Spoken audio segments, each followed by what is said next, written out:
চট্টগ্রাম নগরীর পাহাড়তলী থানাধীন একটি আবাসিক হোটেলে অগ্নিকাণ্ডের ঘটনা ঘটেছে। এ সময় আগুনের ধোঁয়ায় আচ্ছন্ন হয়ে এক ব্যক্তি নিহত হয়েছেন। নিহত আব্দুল বারেক সন্দ্বীপ উপজেলার বাসিন্দা বলে জানা গেছে। তিনি ওই হোটেলে একটি কক্ষে ছিলেন। গতকাল রাত 11টার দিকে হোটেল রুজ ভিউ নামে আবাসিক হোটেলে এই অগ্নিকাণ্ডের ঘটনা ঘটে।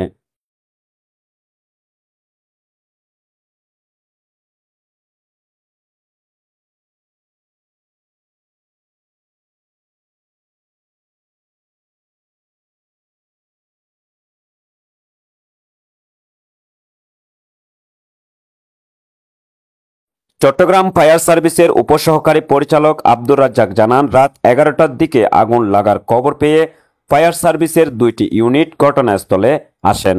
রাত 1:15টার দিকে আগুন নিয়ন্ত্রণে আনা সম্ভব হয়। আগুন নেভানোর পর হোটেলে 306 নম্বর কক্ষ থেকে বারেককে উদ্ধার করে চট্টগ্রাম মেডিকেল কলেজ হাসপাতালে পাঠানো হলে পরে হাসপাতালে দায়িত্বরত চিকিৎসক তাকে মৃত ঘোষণা করেন।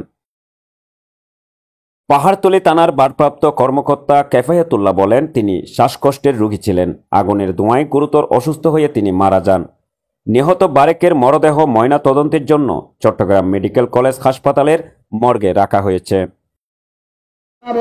মন্ত্রী জাফর ইসলাম চৌধুরীর আমলে তার অধিক হারে বাস ভাড়া, গাড়ি ভাড়া দিয়ে আজকে আমরা ফুল বিভাগ মুক্তির দাবিতে মাননীয় প্রধানমন্ত্রী